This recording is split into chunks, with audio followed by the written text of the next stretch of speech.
Wow. What's up? I just bought and financed a car through Carvana in minutes. You? The person who agonized 4 weeks over whether to paint your walls eggshell or off-white bought and financed a car in minutes? They made it easy. Transparent terms, customizable down and monthly. Didn't even have to do any paperwork. Wow. Mm-hmm. Hey, have you checked out that spreadsheet I sent you for our dinner options? Finance your car with Carvana and experience total control. Financing subject to credit approval.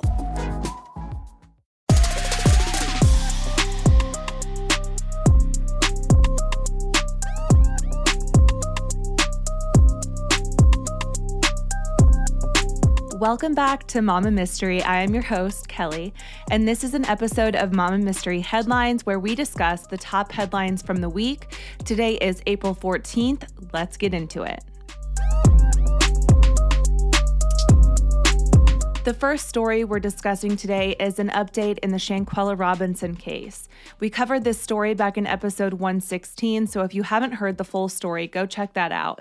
But to refresh your memory, Shanquella Robinson was only 25 when she went to Cabo with a group of friends in late October of last year. While she was in Cabo, she and her friends were staying in this beautiful villa right off the beach to celebrate one of their birthdays. They documented the trip on their respective social media accounts, and the post displayed a group of happy friends drinking, playing drinking games, eating great food, and just seemingly enjoying themselves.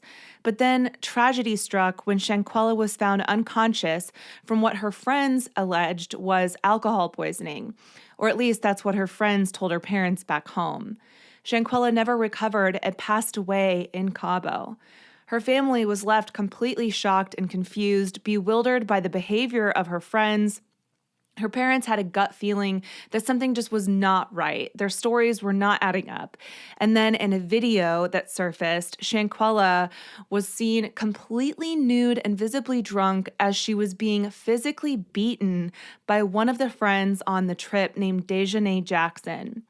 The video, which was taken around 7 o'clock in the morning, is difficult to watch because you see her being so viciously beaten and she's not even fighting back at all. And then her, quote, best friend behind the lens is essentially chastising her for not fighting back. At some point during the fight, Shanquella was knocked out and she never recovered. The friends eventually called for help hours later around 2:15, and when responders arrived, she was dressed and in the living room, whereas in the video, she was unclothed and in a bedroom. So clearly, these friends put clothes on her and then moved her to the living room. A partial autopsy was performed in Mexico where they listed on her death certificate that her cause of death was, quote, severe spinal cord injury with atlas luxation, which is essentially a broken neck. Her body was then returned to Charlotte, North Carolina, where the FBI requested a full autopsy as part of their investigation.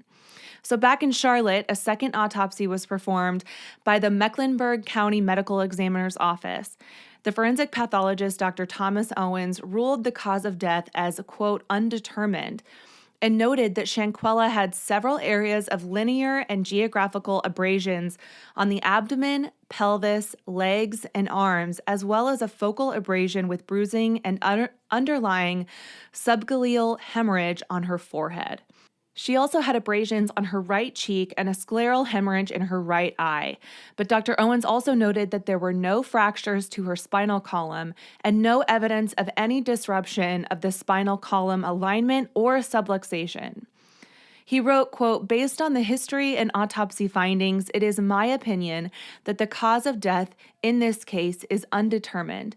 The most significant findings at autopsy are the hematoma of the forehead, the mild cerebral edema, and the hypoxic ischemic brain injury.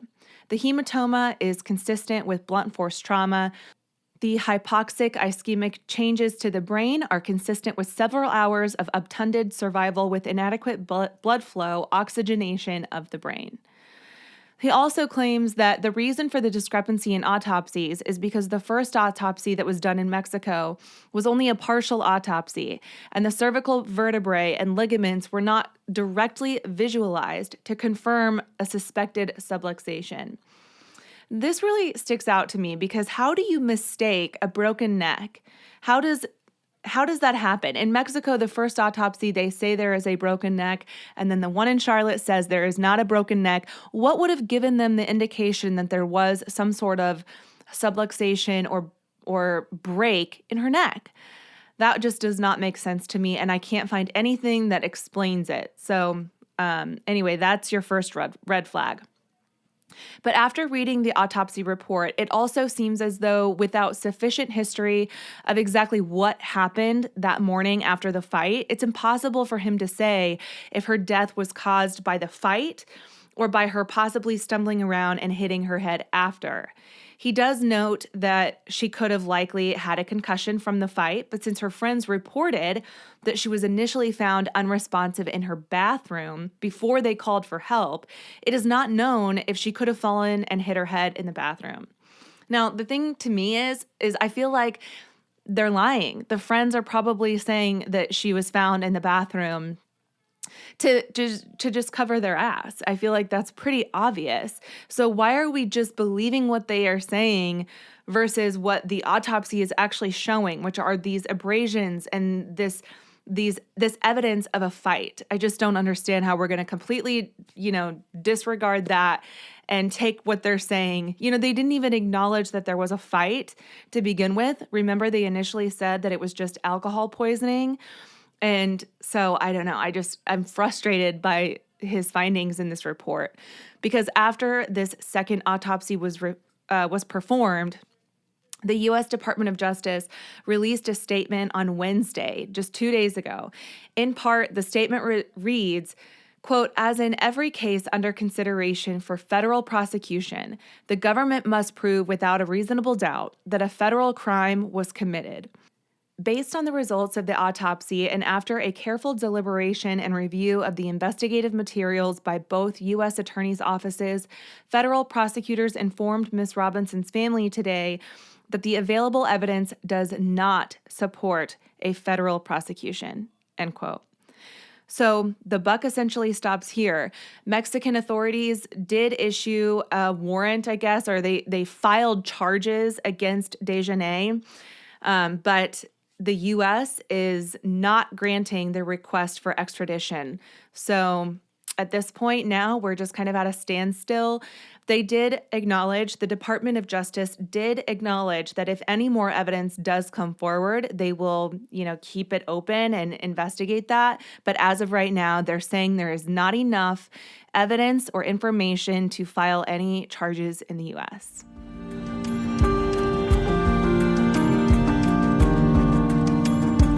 On Monday morning, 5 people were killed and at least 8 others were injured after a 23-year-old armed with a rifle stormed into Old National Bank in Louisville, Kentucky, and opened fire on his coworkers.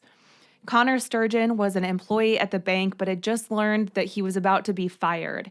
He wrote a note for his parents and a friend detailing his intentions to go shoot up the bank. According to Connor's LinkedIn account, he worked as a summer intern for the bank for 3 years before joining as a commercial development professional in 2021 and then a full-time associate and portfolio banker just last year. When Connor was in high school, he was an athlete who played multiple sports, including football, but he sustained so many concussions during that time that he had to wear a helmet just to play basketball. So the big question here is, could CTE, or chronic traumatic encephalopathy, have played a role in his mental health?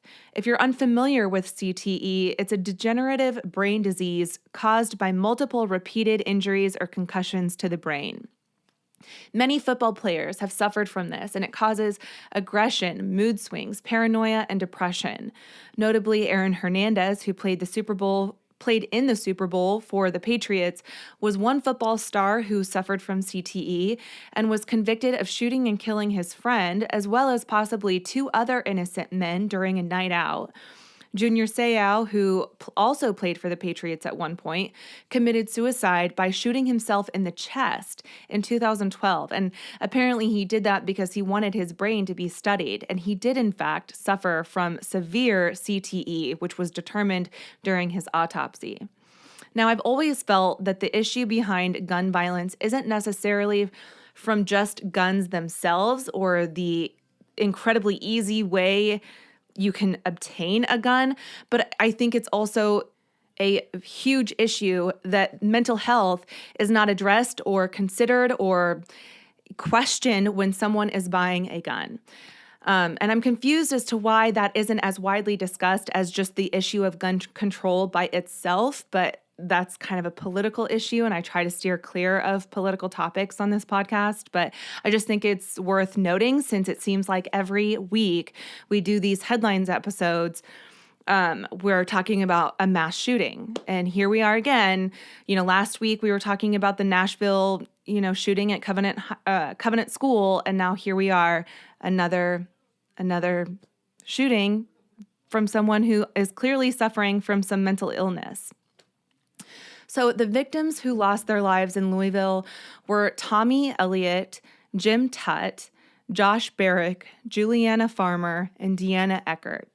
And so, as always, I want to honor the victims when we talk about these stories. And so I'm going to tell you a little bit about each victim. Tommy Elliott was 63. He was a senior vice president at the bank and close friends with the governor, Andy Beshear. During a statement, Andy said that Tommy was instrumental in helping him build his law career, helping him become governor, and gave him advice on how to be a great dad. Jim Tutt was 64. He was a market executive for the bank, and he was nearing retirement, and he was so excited to spend more time with his friends and family. He was guided by faith in every aspect of his life as a husband, father, leader, and friend, according to his neighbor and friend, Chad Childress. Josh Barrick was 40. He was also a senior vice president and a beloved family man with 2 young children. He coached first and second grade basketball teams at Holy Trinity Catholic Church, which is, I assume, where his kids went. In 2020, he was named one of Louisville Business First's 20 people to know in banking, and to know him was to love him. He was a friend to all and a devoted husband to his wife, Jessica. Juliana Farmer was 57. She was a commercial loan specialist and had just moved to Jefferson County 3 weeks before the shooting. She'd only been working there for just over 2 weeks. Her family described her as a beautiful person inside and out who would always be there to bring a smile to those she loved.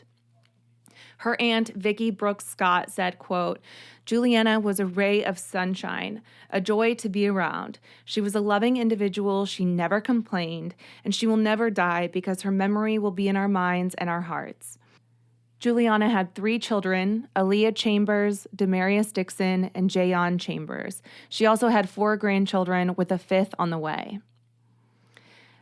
Deanna Eckert was 57. She was an executive administrative officer for 6 years at the bank. She was a wife to her husband, Mike, and a mother to her 2 kids, Benjamin and Emily. She's remembered as being a rainbow of love, supportive and warm and always friendly, kind, and smiling. She had many hobbies, but above all, she was selfless and found the most joy in pouring love into her friends, family, and everyone she encountered. 2 officers were injured during the shootout, and one of those officers was 26-year-old Nicholas Wilt, who had just graduated from the police academy last month. Nicholas was shot in the head. He underwent brain surgery and is currently stable but in critical condition. The other officer is CJ Galloway, and he was shot in the shoulder, but still heroically managed to fight back, and he was the one who delivered the shot that killed Connor. So there is body cam footage of the incident that's been released. So the body cam footage is actually from CJ's body cam, and you can see him approaching the bank. And it just blows my mind how heroic these police officers are that literally just go headfirst into a line of fire. They know they're getting shot at, and they don't even blink an eye. They just go right to it. And you see him get shot. I mean, it's from his body cam, but you hear the gunshot and then he falls back. He falls down to the ground and then quickly gets back up, runs down the stairs, and kind of hides behind a bush. And so he's got this difficult angle on the bank, and all he can see are these windows. And you know that Connor is behind the windows, but the sun is reflecting off the windows, so you can't see Connor behind the window. And so this all happens within 3 minutes. At one point, Nicholas does get shot. It does not show that in the body cam footage, but from the pictures that I've seen, there's pictures from outside the bank, and there's one picture that's been circulating that shows some blood on the concrete right outside the bank. I believe that is where Nicholas was shot. These two officers ran up to the bank knowing that they were going to be getting shot at. Just let that sink in, because that just really blows my mind. But like I said, Nicholas is still in the hospital. The last report I saw was that he is still under sedation. So I'm just hoping that he pulls through. I hope everyone pulls through from this. 2 other victims are also in critical condition. 3 others are in the hospital, but not in critical condition. And then 3 were released from the hospital. There's also been multiple recordings of 911 calls that were released from that day. And in one of the 911 calls, you can hear Connor's mom trying to alert police that her son is armed and dangerous, and that he has these intentions to go shoot up the bank. And the dispatcher actually tells her they've already received calls from a shooting going on at the bank, and that it's a dangerous situation and that she should not go there. And I just can't even imagine, as a mother, knowing that your son is doing something like this, knowing that it's already happened and that you're not even allowed to go to the scene because it is a dangerous situation. In that moment, he's probably going to lose his life because he's committing this heinous crime. I just can't even imagine what her husband or Connor's younger brother are going through. I'm not excusing what Connor did by any means, but I am saying that I just have sympathy or empathy, whatever, for his family, because obviously they had no idea that he would be capable of something like this, that he intended to do something like this. It's just awful. It's an awful situation all around. And some of the victims have actually said that they feel for his family as well, because they know that they are struggling with this, and it's just a sad situation. There's no winners here. So, and anyway, as updates come out, if there are any, I will be sure to include them in the next episode. Some things you wouldn't mind being stuck with, like a huge inheritance. But a phone that has to be plugged in just right so it charges is not one of those things. Switch to Verizon and we'll pay off your old phone up to $800 via prepaid MasterCard for a new one on us. Just trade in any phone from our top brands with select unlimited plans. $829.99 purchase with new smartphone line on select unlimited plans. Minimum $90 per month with autopay plus taxes and fees for 36 months required. Plus $830 trade-in/promo credit applied over 36 months. Trade-in terms apply. Payoff phone requires smartphone purchase and port-in with new smartphone line on select plan. Must provide most recent bill showing payoff amount of eligible phone. Additional terms apply.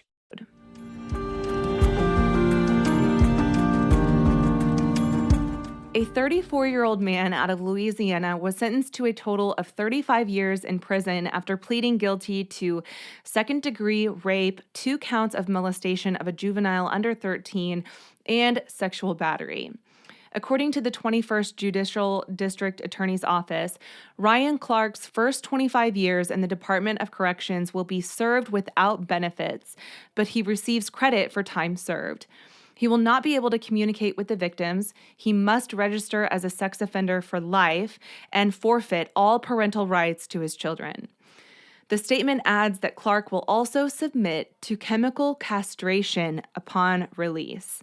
Now, I have not actually heard of a case where it includes chemical castration as the punishment, but it occurs when an offender is given a drug called medroxyprogesterone acetate, or MPA.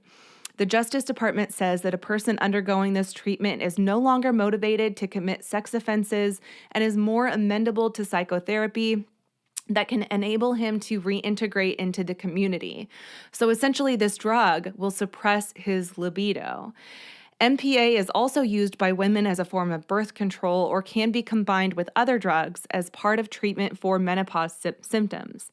The use of MPA as a form of male castration was legalized in Louisiana in 2008 and is an approved form of consequence for certain sexually motivated offenses. On July 16th of 2020, the Tangipahoa Parish Sheriff's Office received information about potential indecent behavior between Ryan Clark and a juvenile that had lasted for over a year. The child spoke with investigators at the Children's Advocacy Center and was able to detail all the incidents, and during the interviews, detectives learned of a possible second victim. So Clark was arrested on July 17th of 2020 on charges of sexual battery and molestation of a juvenile. And then prosecutors later added a rape charge. He was indicted February 12th of 2021 on charges of first-degree rape with the victim under 13, 2 counts of molestation of a juvenile, and sexual battery. He pleaded guilty on March 1st of this year. The district attorney's office said that Ryan Clark was previously convicted of misdemeanor carnal knowledge of a juvenile after he received oral sex from a minor in public. So I've never actually heard of this as a potential consequence, but I think it's absolutely appropriate. He must subject himself to these shots. I'm not sure if they're given weekly or monthly. I know that they are intended to start at least a month before he is supposed to be released, but even that's not going to be for another 25 to 35 years. So I do feel like this is an appropriate punishment. I think a bullet would be cheaper. I mean, apparently it's like $4,000 a year to submit this type of punishment to pay for these shots. And I'm not saying it's not worth every penny, but I do think a bullet would be cheaper. Now, this last story, I had to bring Austin in. I know he wasn't here for the first few stories. He was just busy, but I really wanted to get his input on this last one because nobody got hurt in this last one. It's not a super big downer, but I just want to hear your take because I think it's kind of funny, maybe to me because it didn't happen to me, but Okay. Here we go, okay? On Tuesday, police in Eugene, Oregon responded to a report of piles of cash being thrown out of a vehicle on the freeway. What? They identified a 38-year-old man named Colin Davis McCarthy as the man who was throwing money out of his cars to, quote, bless others with gifts of money. Let's go. Tons of people stopped along the freeway to grab the cash, which consisted of large bills. Okay, we're talking $100 bills. Just loose or like is it wadded together? Loose. It's raining money, okay? So this is like God's plan with Drake where he's walking around handing stacks to people. Yeah, except he's just letting them all blow away in the wind and it's all landing all over the freeway. Cars are stopping. It caused a huge traffic jam with cars pulled over vying for a chance to grab some cash. One witness actually said that some people were running from shoulder to shoulder of the interstate waiting for cars to pass and it backed up traffic for miles. Can you imagine that? Like all these people just running around like what is going on and they're grabbing $100 bills off Imagine the ground. you're sitting in traffic and you don't know what the hell's going on thinking it's a wreck and then you hear later on the news that somebody was throwing out hundreds. Yeah. So apparently this guy, he later told authorities that he distributed about $200,000 in cash. No. But here's the thing. It wasn't even his to give, Austin. A relative of his told police that he drained his family's shared bank accounts and left them nothing. But because it's shared, they all had equal access to the money. So now the family is asking people who found the cash to please return it to the Oregon That's State never Police. gonna happen. What the hell? Why did he do this? I have no idea. But like the reason I laugh is because can you imagine asking people like, listen, hey, if you found a $100 bill on the interstate, can you please go return it? Like, But do you know how difficult it is to get 200 grand cash out of the bank? Like, go try to get 25 grand out of the bank. They tell you to please come back. really? Yeah, they don't keep that much money in the bank. I'm actually kind of surprised that the bank didn't alert anyone else on the account that like the money was being taken out. I don't know how he got it. He had to have done it over time. I just don't understand how he would have done it. Like I talked to a guy who once got 100 grand out of a bank account. Took like 10 business days to get them to get the money. So maybe he had planned this for a while then. And they want you to have security if you're over a certain amount of money. Like, yeah, it's not a game. I don't know how he even got that much cash out. I have no idea. And when you said he's throwing blue bills out the window, I'm picturing, okay, a few, but 200 grand's a lot of bills. Yeah. That's crazy. Good story. I just think that's crazy. And I'm sure his family's pretty pissed. I mean, there's no way you're going to come back from that. Does his family have no more money? They're penniless, is what they said. No They've way. been left penniless. What does this guy say? Is he like laugh about it? Is he an old guy, young guy? He's 38. And he said that he did it to bless others with gifts of money. That's all I know. I Have don't you know seen him in anything interviews else. or anything on video? Nothing. I haven't seen anything. That's all I have.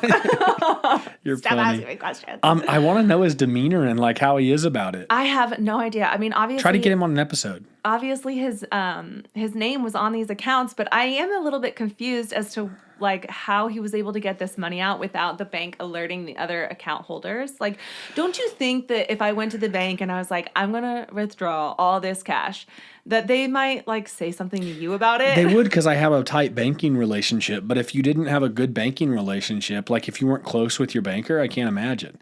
Like, yeah, my banker would call and be like, hey, just a heads up. Kelly withdrew All your 200 cash. grand in hundreds. I don't know what she's doing, but you might want to ask her. Yeah, but if you didn't have a tight relationship with your banker, then I don't think it's that uncommon. Well, especially if you banked with Capital One or Discover Online Banking. Yeah, and I have no idea any of the other details. That's all I know. He just That's withdrew the cash wild. and just let it rain. Good story, babe. Crazy. That was crazy. So I guess it's not a positive story. Usually I like to end these episodes with a positive story.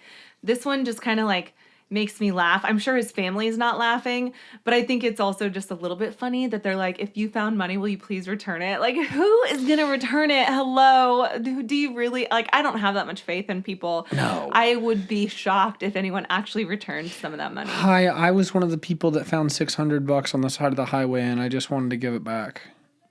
Not going to happen. No, Is that it? that's it. Mama. Mystery. Out. Bye.